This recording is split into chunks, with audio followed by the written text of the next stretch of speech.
Yo YouTube, j'espère que tout va bien pour vous en ce jour, et dans cette vidéo je vais vous présenter deux produits de la marque Ghost Glide, qui provient donc du Royaume-Uni. Je tiens à les remercier directement car ils ont bien voulu m'envoyer en fait quelques paires de patins, ainsi que leur premier tapis de souris. Cet envoi n'impactera cependant pas mon avis à leur sujet bien évidemment. Concernant les patins, ils sont installés sur ma G Pro Superlight et sur ma X2 Mini et sont appelés Edge Runner. Vous verrez en fait qu'ils ne sont pas vraiment pareils que les autres. Au sujet du tapis, il possède un artwork très stylé je trouve, et pour sa texture en fait il s'agit d'un hybride et clairement axé contrôle. Avant de développer tout cela plus en détail, n'oublie pas que si ce genre de contenu t'intéresse, tu peux bien sûr t'abonner à ma chaîne, activer la cloche de notification, et pourquoi pas au passage mettre un petit pouce bleu sous la vidéo, ça fait toujours très plaisir. Bien, je vais commencer par parler du tapis en premier, mais restez pour la suite car ce n'est pour moi pas la star de cette vidéo. Ce tapis a comme appellation le Focus. Et comme vous pouvez le voir, il est assez petit, il est en fait de 40 cm de longueur sur 35 cm de largeur. Cependant, sachez qu'une nouvelle production de ce tapis est prévue et il sera logiquement dans une taille de 50 sur 43 cm,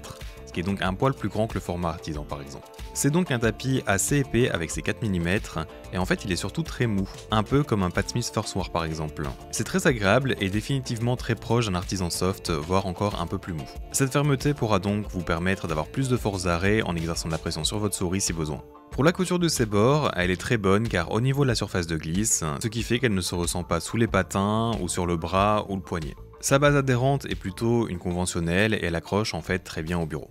Pour sa surface et sa vitesse maintenant, il s'agit donc d'un tapis hybride assez peu abrasif et axé contrôle. Exactement en fait dans le même type que le X-Ray Pad Aqua Control Zero que j'ai review récemment. Le Ghost Glide Focus est un poil plus contrôle par contre.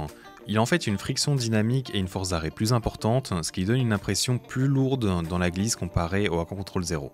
De ce fait, je dirais qu'il est plus contrôle qu'un Lethal Gaming Gear Saturn et se placerait aux côtés d'un Vaxi PA noir niveau vitesse. C'est donc un bon choix pour les TAC FPS comme CSGO ou Valorant par exemple, notamment si vous souhaitez en fait une surface différente au tissu. Il y a aussi peu de tapis je pense qui sont aussi mous en plus d'avoir cette vitesse.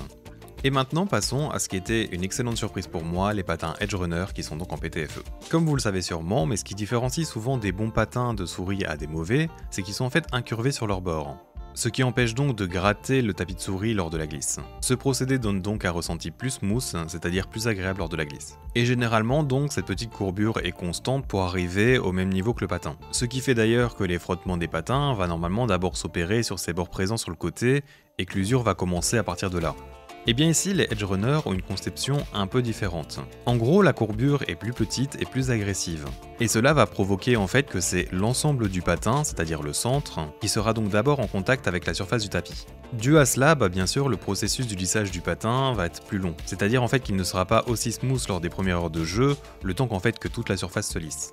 Enfin, cela va dépendre aussi de la surface de votre tapis s'il l'usera plus ou moins vite, et aussi de la force que vous allez exercer sur votre souris lors du mouvement.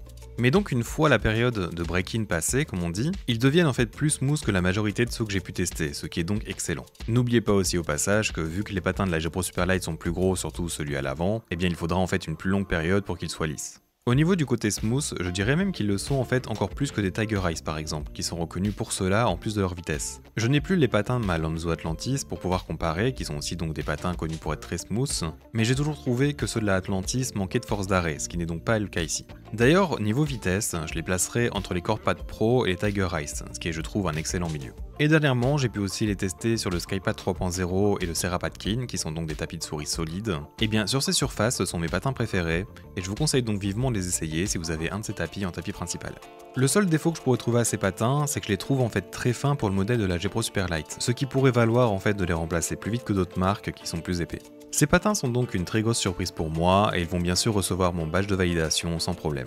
Ces patins sont pour le moment disponibles pour la G Pro Superlight, pour la G Pro classique, ainsi qu'en petit rond universel. Personnellement, moi j'ai adapté ceux de la G Pro pour les mettre en fait sur ma Pulsar X2 Mini, et c'est nickel.